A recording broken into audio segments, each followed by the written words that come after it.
Vale, empezamos. Bienvenidos a esta exploración.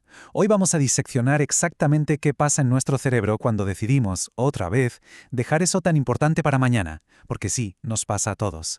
El objetivo de esta guía académica es dar a quienes estáis hincando los codos herramientas reales, basadas en datos, para superar esos dichosos bloqueos mentales. Vamos al lío porque lo que vamos a ver hoy, la verdad es que cambia por completo las reglas del juego. Pero a ver, para empezar tenemos que derribar un mito gigantesco. Durante años, décadas incluso, hemos dado por sentado que posponer el estudio a un trabajo es básicamente ser un vago, apatía pura y dura. Pero, ¿y si la ciencia nos dijera exactamente lo contrario? Desafiar esta idea tan interiorizada es, de hecho, el primerísimo paso para solucionar el problema. Fijaos bien en esta diferencia porque es brutal. La pereza es pasiva. Es literalmente no hacer nada y estar tan a gusto con ello. Cero impulso. Pero la procrastinación... La procrastinación es un proceso súper activo. Invertimos muchísima energía, el problema es que la enfocamos fatal. Es ese momento exacto en el que hay que estudiar cálculo y, de repente, surge una necesidad vital, casi incontrolable, de ordenar por colores los cajones del escritorio. ¿Os suena? El cerebro no está apagado para nada, simplemente está desviando su energía y huyendo a toda velocidad.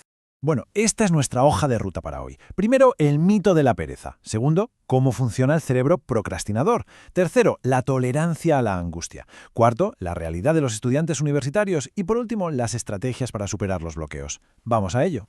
Empezamos con el punto número 1, el mito de la pereza. Quedaos con esto porque es la clave de todo el asunto. Procrastinar no significa que seamos malos organizando una agenda, que va.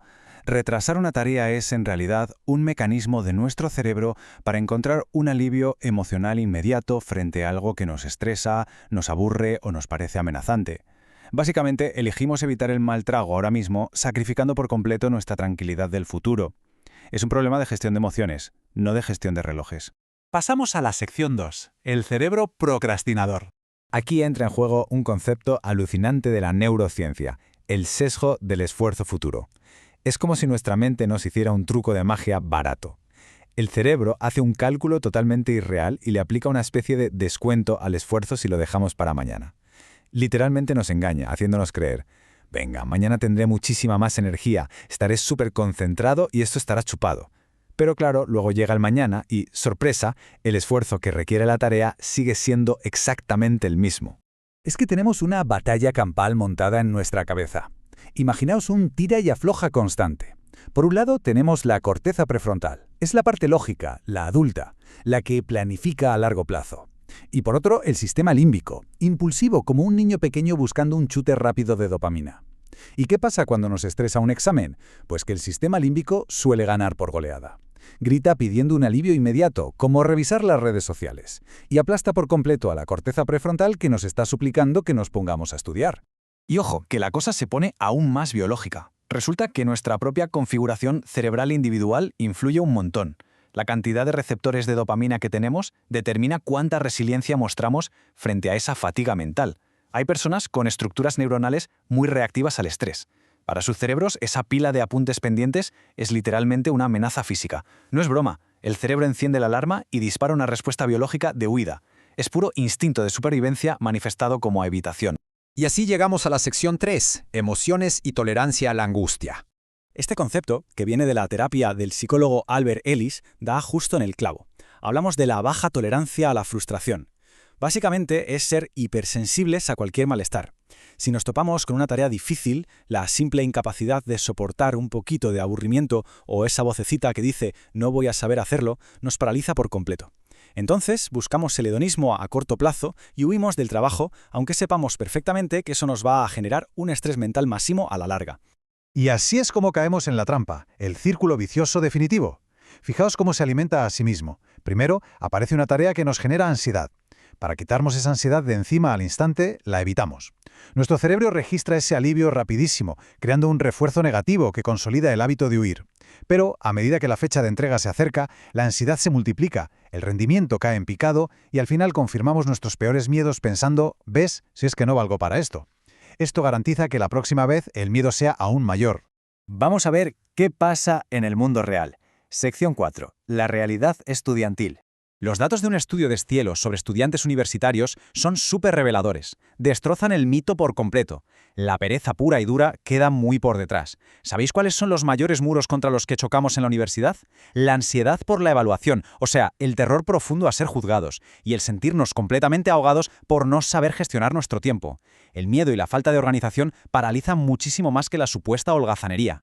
El mismo estudio también documentó diferencias demográficas interesantísimas que mostramos aquí de forma totalmente imparcial. El análisis reveló que para el grupo femenino la procrastinación solía estar muy ligada al perfeccionismo, a la ansiedad por las notas y al miedo al fracaso. Sin embargo, en el grupo masculino puntuaban más alto factores como la presión del entorno social, el miedo al éxito, la toma de riesgos y sí, la pereza. Es fascinante ver cómo las diferentes presiones sociales pueden empujar a cada grupo a evitar las tareas por motivos completamente distintos.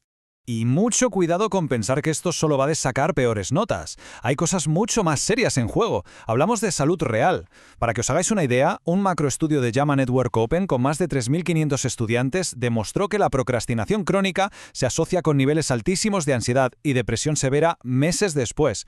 Y no solo eso, también con dolor físico crónico y tensión muscular. Retrasar las cosas es un factor de riesgo genuino para nuestro bienestar. Vale, ya sabemos el porqué.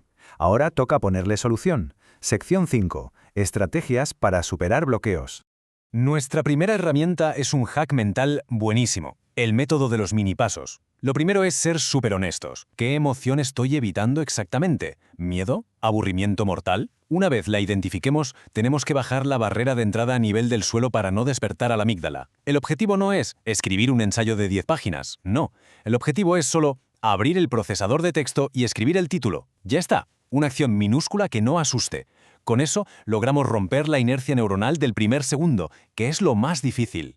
Y esto se complementa perfectamente con el control del tiempo. La regla de los 5 minutos engaña a la mente a la perfección.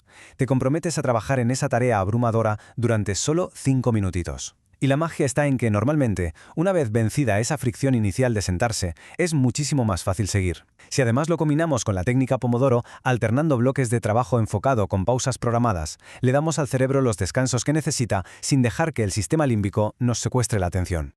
Y ojo con este punto porque parece contraintuitivo, pero la ciencia lo respalda al 100% para romper el hábito. La autocompasión. Cuando procrastinamos, la tendencia natural es machacarnos mentalmente. Sin embargo, la ciencia demuestra que la culpa y el estrés de ese autocastigo solo alimentan la misma ansiedad que nos hizo procrastinar en primer lugar. Hay que soltar esa culpa. Tratarnos con un poco de amabilidad nos devuelve la energía mental que necesitamos para arrancar de nuevo. Es la única forma de romper el ciclo. Fijaos en esta cita del destacado investigador Tim Pychyl porque resume de manera brillante toda la verdad científica que hemos explorado hoy. Todo se reduce a esto: priorizar cómo nos sentimos en el momento presente, sacrificando lo que queremos lograr en nuestro futuro. Entender esto nos quita la etiqueta de vagos y nos permite atacar el problema de raíz, abordando la parte emocional y neurológica. Así que cerramos esta exploración dejándonos algo muy importante en lo que pensar. La próxima vez que os veáis navegando sin rumbo frente a una montaña de obligaciones académicas, la clave no es preguntaros por qué sois tan perezosos. La pregunta clave, la que de verdad debemos hacernos, es esta: ¿qué emoción exacta estoy tratando de evitar en este mismo momento? Responder a eso con sinceridad es el primerísimo paso real hacia la acción. Muchísimas gracias por acompañarnos. Esperamos que estas herramientas os sirvan de gran ayuda en vuestro día a día.